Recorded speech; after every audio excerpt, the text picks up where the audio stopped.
साधु 20 की मर्यादा बहुरूपिया राज दरबार में पहुंचा और प्रार्थना की, अन्नदाता बस 5 रुपए का सवाल है और महाराज से बहुरूपिया और कुछ नहीं चाहता। राजा ने कहा कि मैं कला का पारखी हूँ। कलाकार का सम्मान करना राज्य का नैतिक कर्तव्य है। कोई ऐसी कला दिखाओ कि मैं प्रसन्न होकर 5 रुपए पुरस्कार में दे सकूं, पर दान नहीं दे सकता। कोई बात नहीं अन्नदाता, मैं आपके सिद्धांत को तोड़ना नहीं चाहता, पर मुझे अपना स्वांग दिखाने के लिए 3 दिन का समय चाहिए।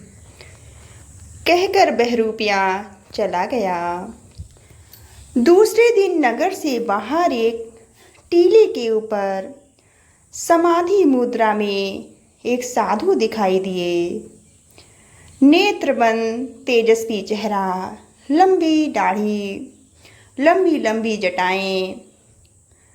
चरवाहे ने उस साधु को देखा। उन्होंने पूछा, स्वामी जी, आपका स्वागत कैसे किया जाए? आपका आगमन कहाँ से हुआ है? कोई उत्तर नहीं। क्या आपके लिए कुछ फल, दूध की व्यवस्था की जाए? कोई उत्तर नहीं। शाम को चरवाहों ने नगर में चर्चा की। घर घर में तपस्वी की चर्चा होने लगी। दूसरे दिन नगर के अनेक शिक्षित धनी दरबारी थाली में मेवा, फल, नाना प्रकार के पकवान लेकर दर्शन के लिए पहुँचे। सबकी आग्रह करने पर भी साधु ने उन वस्तुओं को ग्रहण नहीं किया। ग्रहण करना तो दूर की बात है, आँख खोल कर भी नहीं देखा। यह बात प्रधानमंत्री तक पहुँची।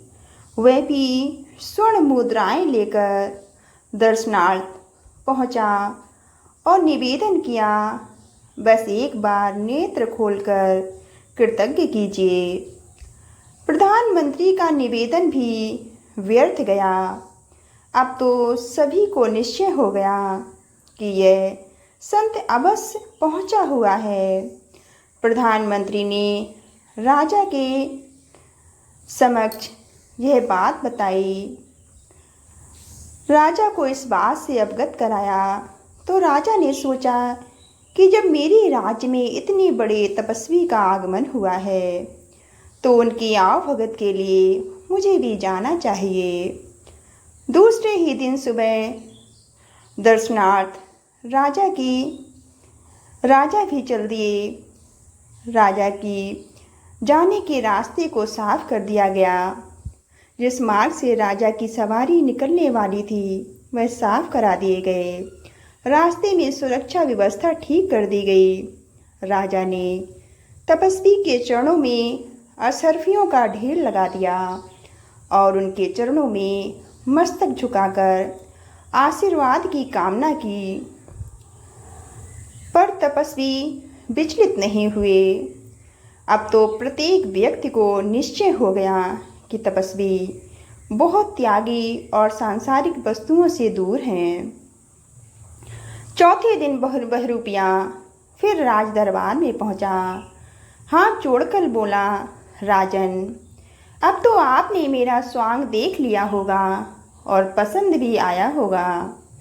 अब तो मेरी कला पर प्रसन्न होकर मुझे 5 रुपए का पारिश्रमिक दीजिए ताकि परिवार के पालन पोषण हेतु आटा, दाल की व्यवस्था कर सकूं।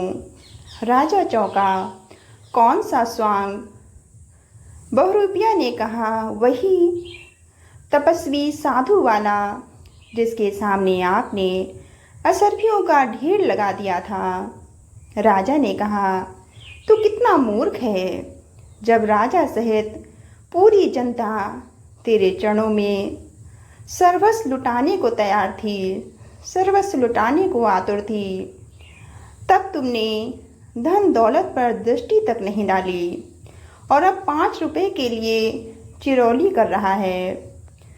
बहुरूपिया ने कहा, राजन, उस समय एक तपस्वी की मर्यादा का प्रश्न था, एक साधु के वेश का प्रश्न था, एक साधु की वेश की लाज रखने का प्रश्न था। भले ही साधु के रूप में वह रुपया था, पर था तो एक साधु ही। फिर उस धन दौलत की ओर दृष्टि उठाकर कैसे देख सकता था? उस समय सारे भाव वही थे जो एक साधु के होते हैं। और अब सवाल पेट की ज्वाला को शांत करने का है। तो आपसे अपने श्रम के पारिश्रमिक और पुरस्कार की मांग कर रहा हूँ। राजा बहुरूपिया की बात सुनकर बहुत प्रसन्न हुआ और कहा, वाह, मैं तुम्हारी कला और तुम्हारी बात से बहुत प्रभावित हूँ। तुम्हें 5 रुपए का पारिश्रमिक देने में मुझे कोई आपत्ति नहीं है। और राजा ने बहुरूपिया को 5 रुपए का पारिश्रमिक दिया तथा खुश होकर उसे इनाम भी दिया। राजा ने बहुरूपिया से कहा, तुम्हारी कला से मैं बहुत प्रसन्न हूँ, मैं बहुत प्रभावित हूँ।